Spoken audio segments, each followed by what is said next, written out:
പ്രിയപ്പെട്ട സഹോദരങ്ങളെ, സലാമുൻ അലൈക്കും. സൂറത്തു അൽ-ഇൻഫിത്താർ എന്ന് പറയുന്ന അധ്യായം, ആ അധ്യായത്തിലെ 4-ാമത്തെ വചനമാണ് ഇനി നമുക്ക് പഠിക്കാനുള്ളത്. വഇദൽ ഖുബൂർ ബുഇസിറത്ത് എന്നുള്ളതാണ് ആ വചനം. അതിന് പാരമ്പര്യമായിട്ട് പറയുന്നതൊന്ന് സൂചിപ്പിക്കാം. എൻ്റെ സഹോദരങ്ങളെ, ചില ആളുകൾ പറഞ്ഞു, പാരമ്പര്യം മാഷ് ആരെയും പരിഹസിക്കണമെന്നില്ലല്ലോ, ഒന്ന് സൂചിപ്പിക്കുന്നത് നല്ലതാണ്. എന്നാലാണ് അതിൻ്റെ ആന്തരികമായ അതിൻ്റെ വൈജ്ഞാനികമായ വായനയും കൂടി ആവുമ്പോഴാണ് ഏറ്റവും നല്ലത് ഏതാണെന്ന് തിരിച്ചറിയാൻ പറ്റുള്ളൂ എന്നുള്ളതാണ് ചില സഹോദരങ്ങൾ പടുത്ത് വിളിച്ച് സൂചിപ്പിച്ചത്. അതിൻ്റെ അടിസ്ഥാനത്തിലാണ് നമ്മളൊരു മനുഷ്യനെയും പരിഹസിക്കുക അല്ലെങ്കിൽ അവരുടെ വ്യാഖ്യാനം തെറ്റാന്ന് പറയാനൊന്നുമില്ല. അത് വേണ്ട ആളുകൾ അത് എടുത്തോട്ടെ, അത് നമ്മൾ എതിരല്ല. പക്ഷെ നമ്മൾ അതിൻ്റെ വൈജ്ഞാനികമായ അതിൻ്റെ ആന്തരികമായ തലമാണ് വിശദീകരിക്കുന്നത്. ചില സഹോദരങ്ങൾ പറയുന്നത് ഇത് ആരും ഈ രൂപത്തിലുള്ള വ്യാഖ്യാനം ഇല്ല എന്നുള്ളത് ഒരു സഹോദരന്റെ കമന്റുകൾ. ഞാൻ എപ്പോഴും സൂചിപ്പിക്കാറുണ്ട്, അറിവില്ലായ്മയാണ് ഒരു മനുഷ്യന്റെ ഏറ്റവും വലിയ ശത്രു എന്നുള്ളത്. അറിവില്ലായ്മയാണ് തൻ്റെ ശത്രു എന്നുള്ളത് ഞാൻ സൂചിപ്പിക്കാറുണ്ട്. എന്നതുപോലെ തന്നെയാണ് ഇത് ആരും പറഞ്ഞിട്ടില്ല, ഇന്ന് ലോകത്ത് മുമ്പ് ആരും പറഞ്ഞിട്ടില്ല, ഇപ്പൊ ആരും പറയുന്നില്ല എന്നുള്ളത് തൻ്റെ അജ്ഞതയെയാണ് സൂചിപ്പിക്കുന്നത് എന്ന് മാത്രമേ അതിനെക്കുറിച്ച് സൂചിപ്പിക്കാനുള്ളൂ. ഇന്ന് തന്നെ 100 അല്ല 1000-കണക്കിന് ആളുകൾ ഇന്ന് ലൈവായിട്ട് ലോകത്ത് ഈ ആശയം പറഞ്ഞുകൊണ്ടിരിക്കുന്നുണ്ട് എന്നുള്ളതാണ് സത്യം. അതിനെക്കുറിച്ച് അത്രേ പറയാനുള്ളൂ, ബാക്കി നിങ്ങൾ ചിന്തിക്കും. പിന്നെ മറ്റൊരു കാര്യം സൂചിപ്പിക്കാനുള്ളത്, നമ്മൾ ഓഡിയോ ക്ലാസ്സുകളിലേക്ക് മാറിയത് എന്തുകൊണ്ടെന്ന് പറഞ്ഞാൽ സൗകര്യം എപ്പോഴും കിട്ടും. ഒരു ദിവസം ചെറിയൊരു കോൾഡ് ഉണ്ടായിരുന്നു, അതുകൊണ്ടാണ് ഒരു ദിവസം വിട്ടത്. ഒരു ദിവസം ക്ലാസ് ഇടാതിരിക്കാനുള്ള കാരണം കോൾഡായി. ഇപ്പോഴും വിട്ടിട്ടില്ല പൂർണ്ണമായിട്ട്. പിന്നെ വീഡിയോ നമ്മൾ ഒഴിവാക്കിയിട്ടില്ല. ഇടയ്ക്കിടെ 1-2 ദിവസം കൂടുമ്പോൾ ഓരോ വീഡിയോയിലും വരും. അതൊരു വിഷയ സംബന്ധമായ കാര്യങ്ങളുമായിട്ടായിരിക്കും നമ്മൾ വരും. ഇനി നമ്മുടെ വിശദീകരണത്തിലേക്ക് വരാം. വഇദൽ ഖുബൂർ ബുഇസിറത്ത് എന്ന് പറയുന്നത്, അതിന്റെ പാരമ്പര്യ വ്യാഖ്യാനം ഖബറുകളിലുള്ളത്, ശ്മശാനങ്ങളിലുള്ളത് ഇളക്കി മറിക്കപ്പെടുമ്പോൾ എന്നാണ്. ബുഇസിറ എന്ന് പറഞ്ഞാൽ ഇളക്കി മറിക്കപ്പെടുക എന്നാണ് എഴുതിയിട്ടുള്ളത്. എന്താണ് ഇളക്കി മറിക്കപ്പെടുന്നത്? അതിൻ്റെ ഉള്ളിലുള്ളത് അന്ത്യനാൾ നടക്കുന്നതിന്റെ തൊട്ട് മുമ്പ് ഒരു വർഷം, ഏതാനും മാസങ്ങളോ അല്ലെങ്കിൽ 1-2 വർഷം ഒക്കെ മുമ്പ് മറമാടപ്പെട്ട ആളുകളുടെ എന്തെങ്കിലുമൊക്കെ ചില എല്ലുകളൊക്കെ ഉണ്ടാവും എന്നല്ലാതെ അതിനുള്ളിൽ നിന്ന് നൂറ്റാണ്ടുകൾക്ക് മുമ്പ്, വർഷങ്ങൾക്ക് മുമ്പ്, ലോക ആദ്യം മുതൽ ഇന്ന് വരെയുള്ള മറമാടപ്പെട്ട ആളുകളുടെ കബറുകൾ എന്താണുള്ളതെന്ന് എനിക്കറിയില്ല. ഇളക്കി മറിക്കപ്പെടാൻ എന്തോ ആയിട്ട്, അതൊന്നും നമ്മുടെ വിഷയമല്ല. അങ്ങനെ വിശദീകരിക്കുന്ന നമ്മുടെ ജ്ഞാനികളായ പണ്ഡിതന്മാർ, അത് വിശ്വസിക്കുന്ന ആളുകൾക്ക് അത് വിശ്വസിക്കാം എന്ന് മാത്രമാണ് നമുക്ക് പറയാനുള്ളത്. ഖബറ്, ഒരാളുടെ ഖബറ് എന്ന് പറയുന്നത് സത്യത്തിൽ അത്തബക്കാത്തു സുഫിലിയാണ്, മേൽവഴി. ഒരാളുടെ ബോധതലം ഉണ്ടല്ലോ, ആ ബോധതലത്തിന്റെ ഏറ്റവും താഴ്ന്ന പടിയാണ് ഒരാളുടെ ഖബറ് എന്ന് പറയുന്നത്. ആ വഴി അവിടെ മറമാടപ്പെടാനുള്ള കാരണം എന്തൊക്കെയാണ്? അവന്റെ അഫ്കാറുൽ മുതഹജ്ജിറ, ഹജറായി മാറിയ അവന്റെ ചിന്തകളുണ്ട്. മുതഹജ്ജിറ എന്ന് പറയുന്നതാണ് സൂറത്ത് ഹിജ്ർ. ഹജറ, മുതഹജ്ജിറായി മാറിയ അവന്റെ ചിന്തകളുണ്ട്, കല്ലായി മാറിയ എന്ന് പറഞ്ഞാൽ ആ ചിന്തകൾക്ക് ഒരു മാറ്റമില്ല, എന്നും ഒരു ചിന്ത തന്നെ. പുതിയ പുതിയ മേഖലകളിലേക്ക് അവന്റെ അന്വേഷണവും പഠനവും ചിന്തയും പോകണ്ടേ? അതില്ല.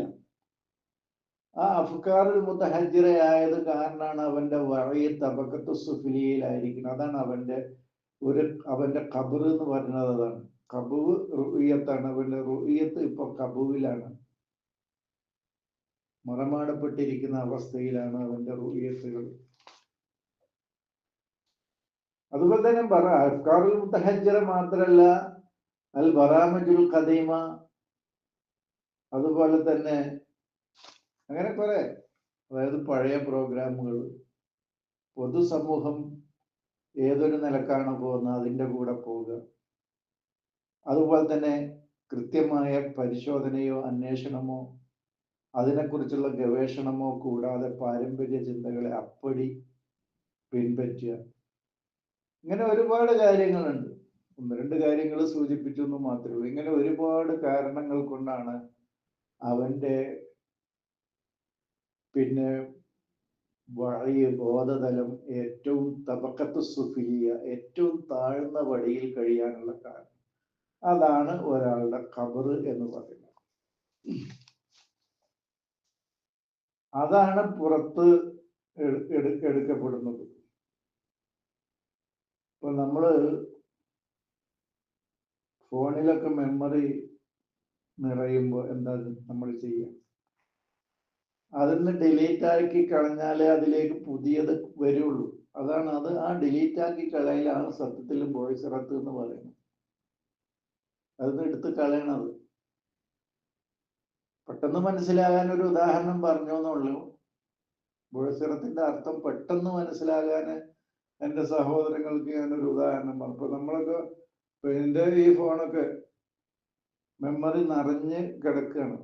നല്ല മെമ്മറിയുള്ള ഒന്ന് മേടിക്കണം എന്ന് ഉദ്ദേശിക്കുന്നുണ്ട്. അപ്പൊ മെമ്മറി നമ്മള് നിറയെ, കാരണം ദിവസേന ക്ലാസ്സുകളും മറ്റുള്ളതൊക്കെ എടുക്കുമ്പോൾ, പ്രത്യേകിച്ച് വീഡിയോ ഒക്കെ ആകുമ്പോൾ GB കുറച്ചധികം കയറും. 130 GB വരെയൊക്കെ നമ്മൾ ഇതിൽ കൊള്ളുന്നുള്ളൂ. അപ്പോൾ നമ്മൾ എന്താ ചെയ്യുക? അതിൽ നിന്ന് പഴയ ക്ലാസ്സുകളൊക്കെ, ഏറ്റവും പഴയതൊക്കെ നമ്മൾ ഡിലീറ്റ് ആക്കി കളയും. നമ്മൾ അതിൽ നിന്ന് എടുത്ത് കളയും. എന്നാലേ അതിലേക്ക് പുതിയ പുതിയ വിവരങ്ങൾ അതിലേക്ക് നമുക്ക് ആഡ് ചെയ്യാൻ സാധിക്കുള്ളൂ, അതിലേക്ക് കയറ്റാൻ സാധിക്കും. ഇതാണ് സത്യത്തിൽ നമ്മുടെ ചിന്തയില് ബറാമിജുൽ ഖദീമയുണ്ട്, അഫ്കാറുൽ മുതഹജ്ജിറയുണ്ട്, അതുപോലെ തന്നെ തവാറസിനാഹ, നാം അനന്തരം എടുത്തിരിക്കുന്നത് ബിലാ ഫഹസിൻ, ഒരു അന്വേഷണം അല്ലെങ്കിൽ ഒരു ഗവേഷണം അല്ലെങ്കിൽ ഒരു പഠനം, അത് എത്ര കണ്ട് ശരിയാണ്, അതിൽ എത്രമാത്രം സത്യമുണ്ട് എന്നൊന്നും പരിശോധിക്കാതെ അപ്പടി നമ്മൾ അനന്തരം എടുക്കുക. ഇങ്ങനെ ഒരുപാട് കാര്യങ്ങൾ. ഇത് കാരണമാണ് നമ്മുടെ ബോധതലം ഏറ്റവും താഴ്ന്ന തട്ടിലായിരിക്കുന്നത്. അതാണ് ഒരാളുടെ ഖബർ. അതൊക്കെ എടുത്ത് പുറത്തേക്ക് ഇടുകയാണ് ചെയ്യുന്നത്.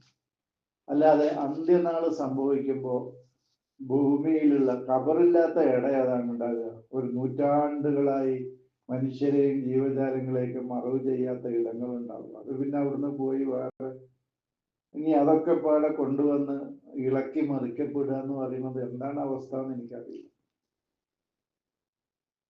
ഇത് കഴിയുമ്പോഴാണ് അലിമത്ത് നഫ്സുമ്മ അഹ്ലറത്ത് എന്ന് പറയുന്നത്. ഈ 4 കാര്യങ്ങൾ നടക്കുകയാണ്. ഒന്നാമത് അവന്റെ ഉയർന്ന തലത്തിൽ സമാവ് ഇൻഫിത്താറായി ചെയ്യാണ്. അതുപോലെ തന്നെ അവന് കെട്ടിപ്പടുത്ത ഓരോരോ ചിന്തകൾ, അവനിലേക്ക് വെളിച്ചം നൽകിയ നക്ഷത്രങ്ങൾ ഉതിർന്നു വീഴുകയാണ്. അതുപോലെ തന്നെ അറിവിന്റെ സാഗരം അവനിൽ നിന്ന് വരികയാണ്. അവന്റെ പഴയ പ്രോഗ്രാമുകളൊക്കെ അവനിൽ നിന്ന് എടുത്ത് കളയപ്പെടുകയാണ്. അവന്റെ ആ ബോധതലത്തിന്റെ ഏറ്റവും താഴ്ന്ന തലത്തിൽ നിന്ന് അതിനെ ഉയർത്തിക്കൊണ്ടുവരികയാണ്.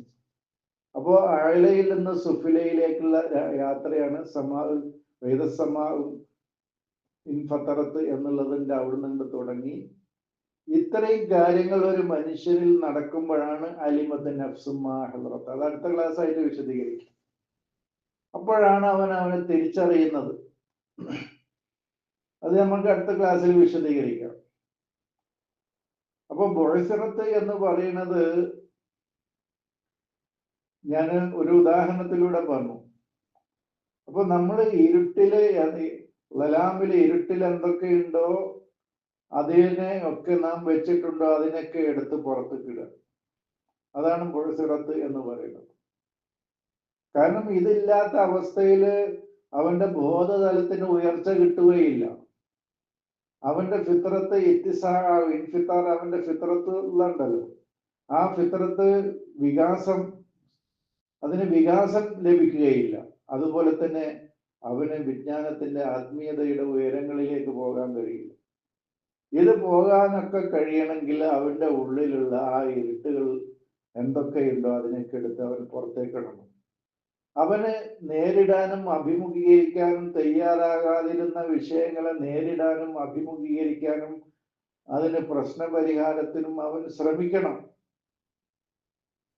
അതുപോലെ തന്നെ അവന്റെ തലത്തിലേക്ക് എല്ലാ കാര്യങ്ങളും നൽകണം. എന്നിട്ട് അത് നൽകിയിട്ട് അതിൽ ശരിയേത് തെറ്റേത് എന്നുള്ളത് പരിശോധിച്ച് നല്ലതിന് സ്വീകരിക്കാൻ അവന്റെ ബോധമണ്ഡലം പ്രാപ്തി നേടണം.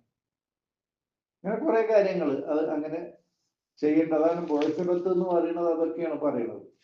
ബോഴ്സറത്ത് എന്ന് പറയുന്നത് നമ്മുടെ ഉള്ളിൽ ഒരുപാട് ഇരുട്ടുകളുണ്ടല്ലോ, ആ ഇരുട്ടുകളൊക്കെ ഇഹ്റാജ് ചെയ്യുക, പുറത്തേക്ക് എടുത്തു കളയുക.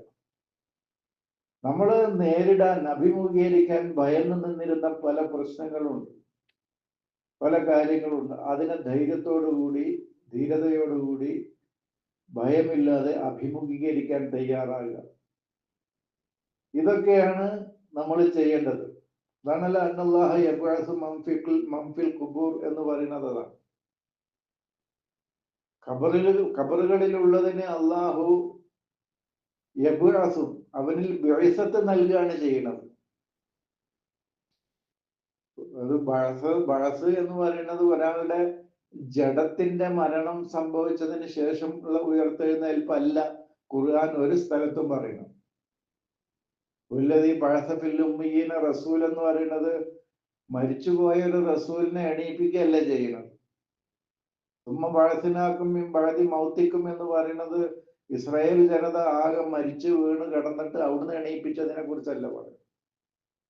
അപ്പൊ ഒരാളുടെ ബിഅസത്ത്,